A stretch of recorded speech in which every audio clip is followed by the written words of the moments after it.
그가 또 큰 소리로 하나님의 아들이여 나오소서 당신의 아버지께서 부르십니다. 이게 오늘의 주제 말씀입니다.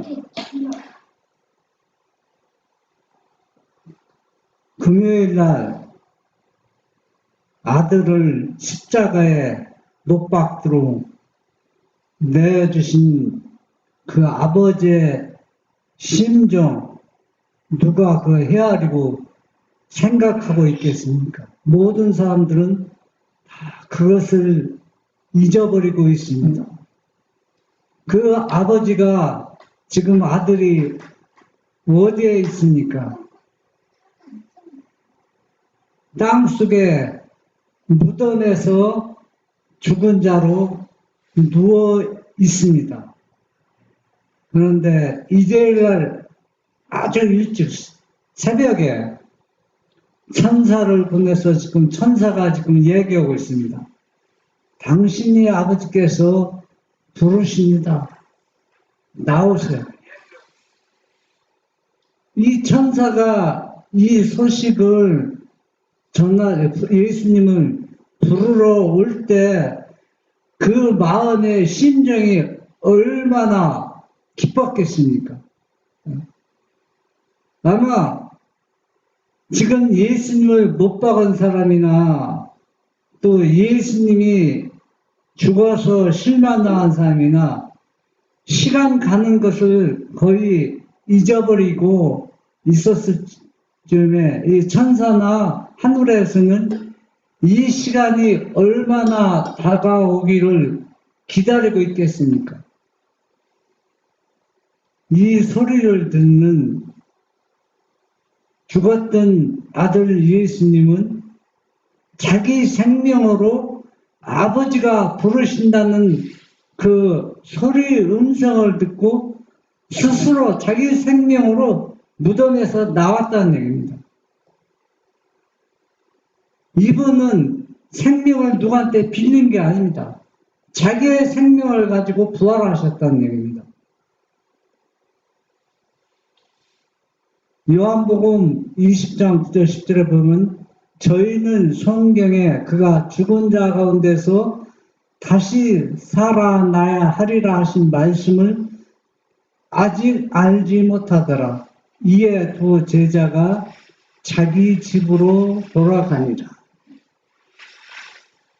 이 무덤이 부활했다는 소식이 듣는 게 아니라 무덤이 비었다는 소식을 듣고 예수님의 제자가 무덤에 와서 확인하는데 실제 무덤이 비어 있었습니다. 그리고 자기 집으로 돌아갔다는 얘기입니다. 이 말씀은 우리가 간단하게 적혀 있지만 우리가 이 배경을 살펴보면 얼마나 이 제자들이 좌절하고 실망하고 혼란 속에 있었기 때문에 무덤에 시체가 없으면 분명히 뭡니까? 부활했다는 사실을 알 수 있는데 그것도 다 망각해버리고 실망해서 집으로 갔다고 했습니다. 시대소만 789 그분은 살아나셨다. 그분은 살아나셨다. 여인들은 그 말을 여러 번 반복했다. 이젠 향료가 필요 없다.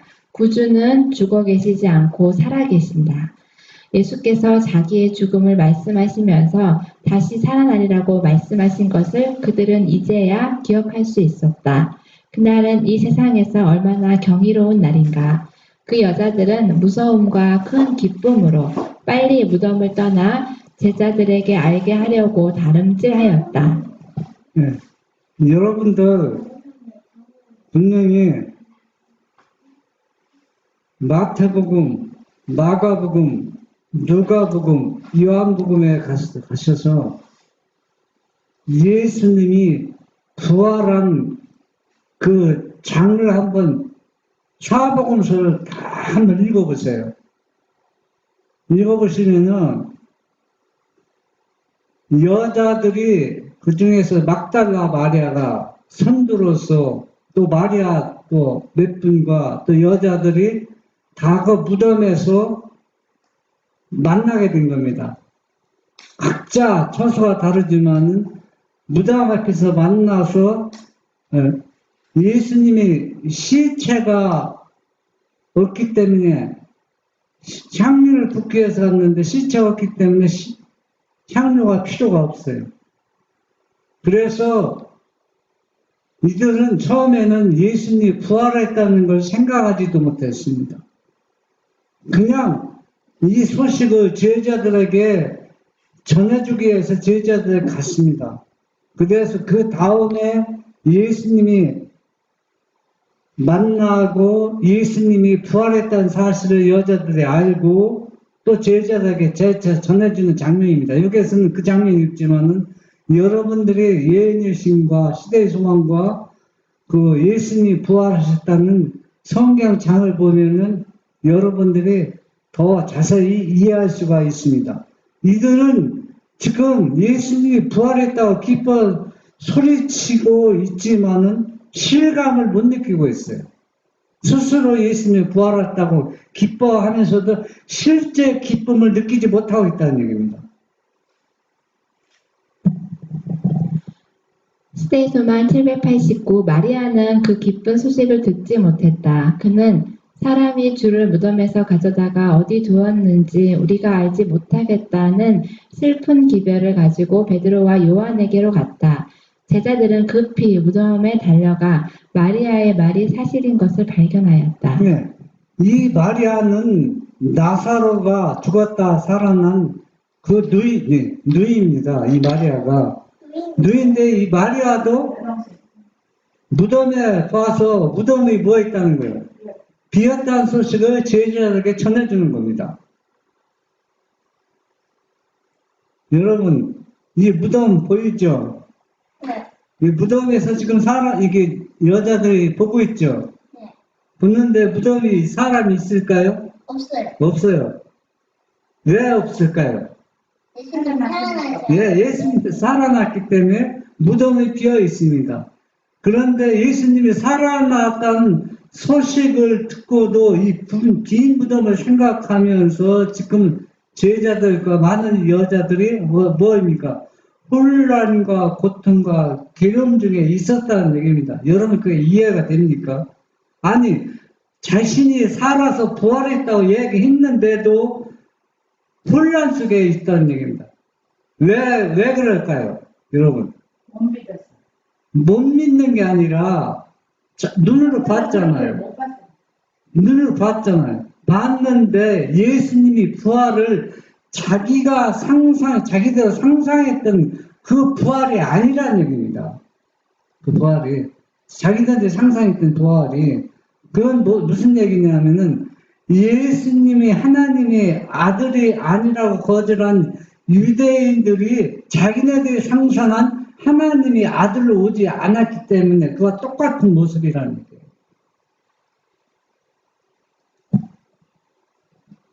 시대의 소망 790 마리아는 요한과 베드로를 따라 무덤에 갔으며 그들이 예루살렘으로 돌아간 후에도 그는 홀로 남아 있었다. 그가 빈 무덤을 들여다볼 때에 그의 마음은 슬픔으로 가득 찼다.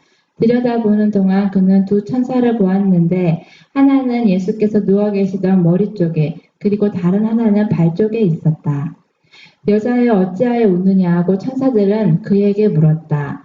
마리아는 사람이 내 주를 가져다가 어디 두었는지 내가 알지 못함이니이다 하고 대답했다.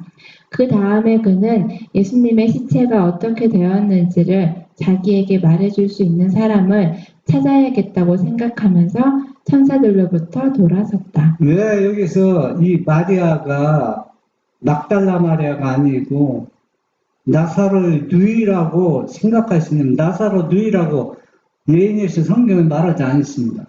말하지 않지만 그 배경을 보면 분명히 이거는 예수님 십자가 돌아가시기 전에 예수님 몸에다 향유를 부은 여자가 누굽니까? 나사로 누이잖아요. 그 여자라는 것을 확실히 알 수 있어요. 그때 여자여 어찌하여 울고 누구를 울며 누구를 찾느냐고 그녀에게 말을 거는 다른 음성을 들었다. 마리아는 눈물 어린 눈으로 그 사람의 모습을 보고 동산지기인 줄 알고 주여 당신이 옮겨갔거든 어디 두었는지 내게 이루소서. 그리하면 내가 가져가리이다라고 말했다. 만일 이 부자의 무덤이 예수님을 장사하기에는 너무 훌륭한 장소라고 생각되었다면 그녀는 스스로 예수님을 위하여 한 장소를 마련하고자 했다. 예, 먼저 이 전에는 누가 여자에 우느냐고 뭐야 말했죠. 그건 누가 그래 얘기한 겁니까? 천사가 얘기한 거지. 먼저는 천사는 지금 누가 성경이잖아. 예수님 그 누웠던 머리 쪽에 하늘 발 쪽에 두 천사가 있었다고 했잖아요. 누구를 찾느냐고 했지, 그 천사는. 네, 그러니까 천사는 지금 계속 무덤에서 있어요. 무덤에서 그 주위에 있으면서 오는 사람들에게 이 소식을 전해준 겁니다. 그런데 이 마리아가 시체가 없어지니까 이 시체가 누가 가져갔는지 혹시 이 무덤을 지키는 동산직인 줄 알고 혹시 당신이 옮겼으면 어디에 옮겼는지 내게 알려주면 내가 가져가리다. 이 부자의 무덤이 이 부자는 누굽니까? 요셉의 무덤인데 이 부자의 무덤이 좋은 줄은 너무 훌륭한 장소라는 건 압니다. 그렇지만은 뭐라 했어요?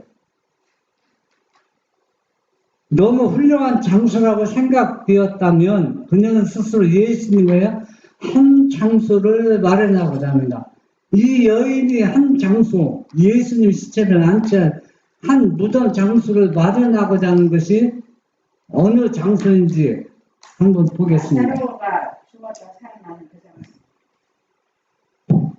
그는 한 무덤을 생각했는데 그것은 그리스도 자신의 음성으로 비게 만든 무덤이었는데 곧 나사로가 누웠던 무덤이었다.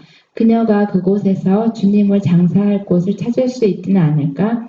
그녀는 십자가에 못 박히신 그리스도의 귀중한 시체를 보살피는 일이 슬픔에 쌓인 그녀에게 큰 위로가 되리라고 생각했다. 만약에 이 여인이 나사로 누이 마리아가 아니면 이 나사로가 부활한 그 무덤을 생각하지 않았을 거라는 얘기죠.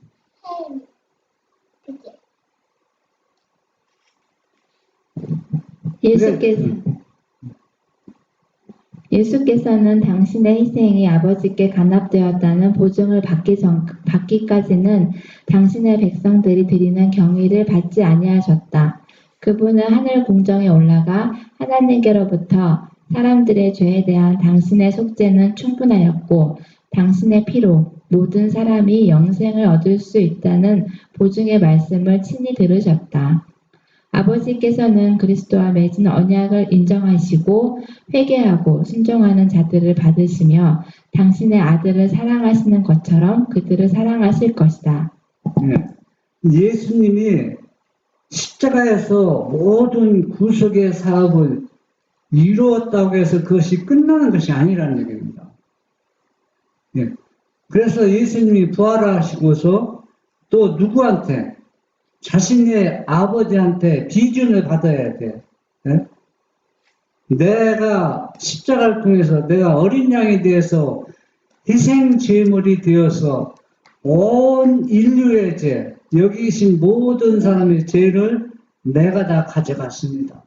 그래서 아버지께서 아들 나를 사랑하는 것처럼 또 내가 모든 사람의 죄를 가져간 이 모든 사람도 나와 같이 어떻게 똑같이 사랑해 주시고 이 모든 사람의 죄를 용서받았다는 확증을 누구한테 받아야 돼? 아버지한테 받아냈다는 얘기입니다. 우리가 생각할 참 이것은 간단하게 그냥 어떤 연극하고 이런 그런 게 아니라는 얘기입니다. 실제 상황이라는 얘기입니다. 얼마나 구속의 사업이 경이하고 위대하고 깊은지 우리가 여기에서 이 구속의 과학을 연구하면 연구할수록 새로운 것들을 우리가 찾아내고 발견하게 된다는 얘기입니다. 구주께서 하나님 앞에서 당신의 교회에게 줄 선물을 받고 계시는 동안 제자들은 그분의 빈 무덤을 생각하고 슬퍼서 울고 있었다. 온 하늘에는 기쁨의 날이었던 그날이 제자들에게는 불안과 혼란과 의혹의 날이었다. 여인들의 증거를 불신하는 것은 저희 믿음이 얼마나 위축되었는지를 증거하는 것이다. 그리스도께서 부활하셨다는 소식은 저들이 예상하던 것과는 너무나 달랐으므로 그것을 믿을 수 없었다. 그것이 사실이라면 얼마나 좋았을까라고 그들은 생각하였다. 지금 우리가 유대인들이 이 이스라엘 교회가 제가 예수님이 메시아로 이 땅에 오실 것을 다 알고 있었어요. 왜? 그렇게 준비하고 매일 그렇게 예배드리고 제사드리고 어린 양을 잡았잖아요. 그런데 그들이 바라는 메시아는 누굽니까? 위대한 왕으로 세계에서 가장 강력한 리더십이 좋은 권력 모든 것을 행할 수 있는 그런 왕으로 오시길 바랐는데 초라하고 조롱받고 멸시받는 아무 힘이 없는 연약한 메시아로 왔기 때문에 그들은 메시아를 거절한 것입니다. 그러면 이들이 지금 부활했다는 소식을 듣고 예수님을 보았잖아요. 보았는데 이 부활도 어떤 부활을 얘기냐면 당당한 왕으로서 권 있는 왕으로서 그런 부활을 기대했는데 너무 뭡니까? 생각했던 거, 예상했던 그 부활과는 너무나도 달랐기 때문에 예수님이 부활한 사실을 믿을 수가 없다는 얘기입니다. 눈으로 본 사람도 그것을 확실히 믿어지지 않아요. 마음에 입은 기쁨이 있지만은 제자들이 소식을 듣고도 믿지 않는데 여인들이 본 사람들도 기쁨은 잠시 보이지만 또 슬픔과 혼란 속에서 계속 무엇만 생각하세요? 빈 무덤만 생각하고 있다는 얘기입니다.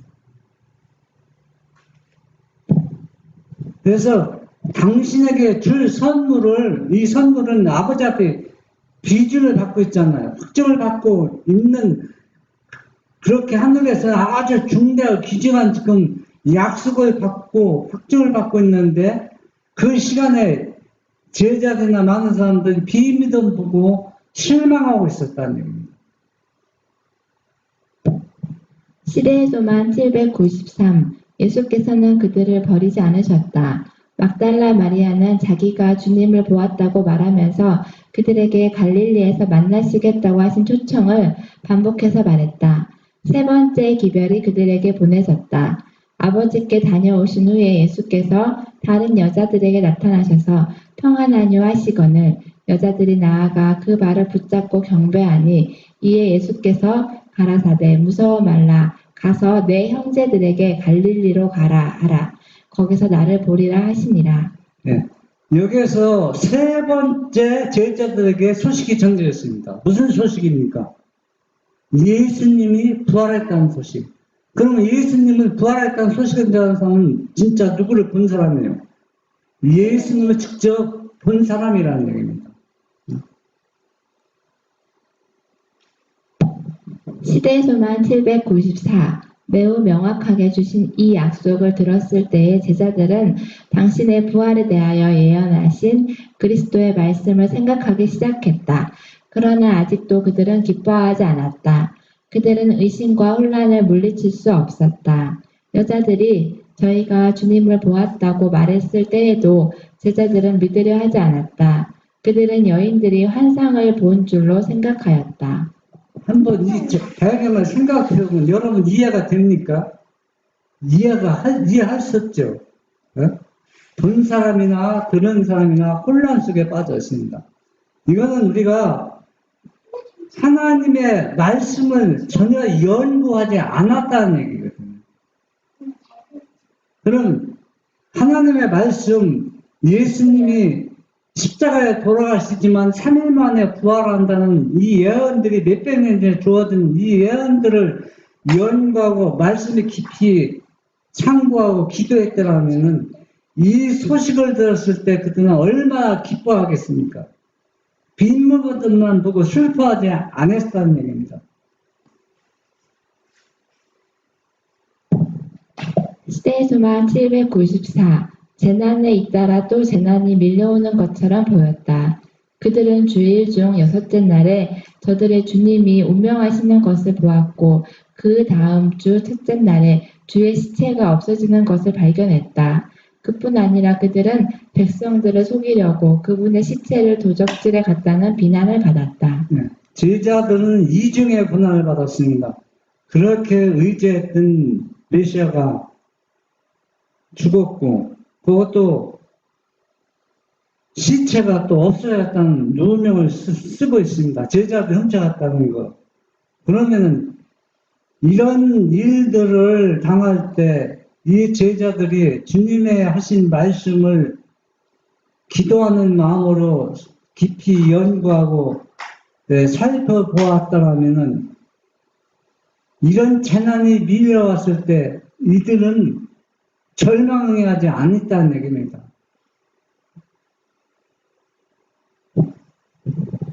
그들은 자기들에게 불리하게 퍼져나가는 거짓된 증언조차도 수습할 길이 없었다. 그들은 제사장들의 증오와 백성들의 분노를 두려워하였다. 그들은 어려움에 봉착할 때마다 그들을 도와주시던 예수님의 임재를 간절히 사모하게 되었다. 예. 우리가 예수님을 십자가에 돌아가시기 전에 예수님을 동행하고 만난 경험이 있습니다. 경험. 또 우리가 새롭게 거듭난 경험도 있습니다. 그 경험들은 우리가 제자들을 볼 때 예수님이 부활하시기 전 예수님과 동행했다고 볼 수 있어요. 부활한 예수님과 동행한 게 아니라는 얘기입니다. 여러분, 제가 하는 얘기 좀 이해가 됩니까? 네? 그래서 우리가 이 시간 부활한 예수님과 동행하는 거냐, 부활하기 전 예수님과 동행하는 거냐, 엄청난 차이가 있습니다. 네? 이 제자들이 지금 계속 십자가에 돌아가신 예수님을 생각하는 겁니다. 그게 다 계속 누명 쓰고 어려움 당하고 밖에는 자기들 죽이는 사람들, 교회 지도자들이나 백성들이 노력이 있죠. 이들이 설당이 없는 것입니다. 그러니까 그 심정이 얼마나 움츠러져 있으니까. 시대의 소망 794. 때때로 그들은 우리는 이 사람이 이스라엘을 구속할 자라고 바랐노라는 말을 반복하였다. 외롭고 상심되어 그들은 푸른 나무에도 이같이 하거든 마른 나무에는 어떻게 되리오 라고 하신 그분의 말씀을 기억했다. 그들의 사랑하는 선생님이 당하신 운명처럼 그들도 어느 땐가는 그 같은 운명에 처하리라는 것을 알고 제자들은 다락방에 모여서 문을 굳게 잠갔다. 그 예수님이 얼마나 놀라운 일들을 행하셨습니까? 엄청난 일들을 행하셨죠. 보리떡 5개와 물고기 2마리로 그 많은 사람들을 먹였고 또 죽어가는 사람도 살렸고 죽은 사람도 살리신 이 엄청난 일들을 할 때 너무나도 잘 나가는 겁니다. 그러면서 이들은 이렇게 싱싱한 푸른 나무도 이렇게 마른 나무처럼 그냥 완전히 절멸당하다시피 하는데 잘 나가던 예수님이 그런데 마른 나무에 어떠냐? 지금 제자의 심정은 마른 나무의 같은 심정입니다. 그래서 예수님이 그렇게 잘 나가던 분이 지금 부활했다고 하지만 그것도 못 믿고 시체도 없어진 상태에서 좌절과 절망 중에 있는데 자기들 신세에 듣고 이와 같이 된다고 생각하니까 이들은 다락방에 모여서 문을 굳게 잠고 있습니다. 그러나 저희가 구주께서 부활하신 사실을 알았더라면 그 모든 시간 동안 기뻐했을 것이다. 마리아는 동산에서 예수님이 자기 곁에 가까이 계신데도 울고 서 있었다. 그녀의 눈은 눈물에 가리워 예수님을 분별하지 못했다. 제자들의 마음은 비탄에 빠져 천사의 기별이나 그리스도께서 친히 하신 말씀을 믿을 수 없었다. 제자들이 만약에 여인들을 전했을 때 예수님이 부활했다는 것을 확실히 믿고 받아들였다면 이 제자들 지금 움츠려서 모여서 문을 잠그고 자기 생명이 어찌가 되지 않을까 두려워 벌고 떨고 있었겠습니까?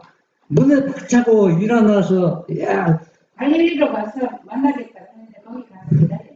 우주가 살아나셨다고 얼마나 크게 일치겠습니까? 또 이 마리아는 예수님이 돌아가시기 전 마리아는 향유를 붓고 그분을 그렇게 사랑하고 그렇게 마음의 평안과 기쁨을 느꼈는데 계속 예수님이 시체가 없으신 걸 두고 계속 울고 그러기 때문에 기쁜 소식도 못 듣고 그냥 지금 깨어서 그 상태로 지금 있는 겁니다. 이 모습이 이 여인의 모습과 이 제자들의 모습이 바로 오늘날 우리의 모습, 나의 모습이라고 한번 생각해 보자는 얘기입니다. 시대의 소망 794. 지금도 그때의 제자들과 같이 행동하는 사람들이 얼마나 많은가. 사람이 내 주를 가져다가 어디 두었는지 내가 알지 못함이니이다. 라는 마리아의 절망적인 부르짖음을 지금도 그대로 되풀이하고 있는 사람이 얼마나 많은가. 우리에게 적용해 봅시다. 우리가 예수님을 믿고 기뻐서 소리치고 막 그럴 때도 있습니다. 그런데 어떤 큰 문제나 어려움이 닥쳤을 때 이 제자들처럼 뭐라고 합니까? 내 이 무덤의 시체를 어디다 가져갔습니까? 여인처럼 그러면 내가 잘 관리해서 그냥 거기에 우유 받겠습니까? 제자들은 예수님이 부활했다고 믿지 않는 그 모습에서 절망적인 그 상태로 계속 나갈 것인가? 지금 얼마나 많은 그리스도인들이 이 모습으로 지금 살아가고 있느냐는 얘기입니다. 얼마나 많은 사람들에게 어찌하여 울며 누구를 찾느냐고 하신 구주의 말씀이 해당이 되고 있는가. 그분은 저희 곁에 가까이 계시나 눈물로 흐려진 저들의 눈이 그분을 분별하지 못한다. 그분이 그들에게 말씀하고 계시나 저희는 그것을 깨닫지 못한다. 제자들이 절망하고 있을 때 어찌할 줄 모르고 움츠려고 있을 때 예수님이 제자들 곁에 계시고 또 이 여자들이 또 울고 예수님이 부활했다는 것도 알지 못하고 믿지 않고 그냥 예수님이 옆에 계신데도 슬픔 때문에 눈물 때문에 가려워져서 옆에 계신 누구를 보지 못하고 있는 겁니까? 예수님을 보지 못하고 있다는 얘기입니다. 아, 숙인 머리가 들려지고 눈이 열려 그분을 볼 수 있다면 그리고 귀가 열려 빨리 가서 그의 제자들에게 이르되 그가 살아나셨다고 하라는 그분의 음성을 분간할 수 있었다면 얼마나 좋을까. 네. 우리가 너무 절망과 슬픔에 빠지면은 내 바로 곁에 계신 이분, 살아나신 이분의 음성을 분간하고 들을 수가 없다는 얘기입니다. 그들에게 큰 돌로 맞고 로마의 인으로 임봉한 요셉의 새 무덤을 들여다보지 말도록 명하라. 그리스도는 거기 계시지 아니하신다. 빈 무덤을 바라보지 말라. 희망도 없고 도움도 받을 수 없는 자처럼 슬퍼하지 말라. 예수께서는 살아계신다. 그분이 살아계시는 까닭에 우리도 역시 살 것이다. 네. 우리가 아무리 절망적이고 어려운 역경 속에 빠져 있다 할지라도 요셉의 그 빈 무덤을 어떻게 해요? 바라보지 말라는 얘기입니다. 희망도 없고 도움받을 수도 없습니다. 너무 슬퍼하지 말라는 얘기입니다. 그분께서 살아났기 때문에 우리도 다시 어떻게 해요? 살아난다는 얘기는 모든 절망과 역경에서 우리가 나올 수 있다는 얘기입니다. 모든 죄에서 나올 수 있다는 얘기입니다. 시대소망 794 감사하는 마음과 거룩한 불로 정결케 된 입술로 그리스도께서 살아나셨다는 노래를 즐거이 부르라. 그분은 살아계셔서 우리를 위하여 간구하신다. 이 소망은 굳게 붙잡으라.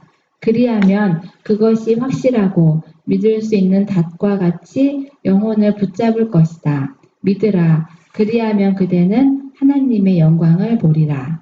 오늘 이 시간 우리는 예수님이 우리의 죄를 지고 십자가에 돌아가신 그 무덤에 계신 또 부활하신 그 빈 무덤이 된 그 무덤을 바라보지 않고 우리의 입술이 어떻게 거룩한 불로 정결케 된 입술로 그분이 살아나셨다는 부활한 예수님을 바라보고 우리가 간구하고 이 소망을 끝까지 붙잡는 우리 모두가 되기를 간절히 바랍니다.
하늘에 계신 우리 아버지, 이 시간 주님께서 주신 말씀을 생각하면서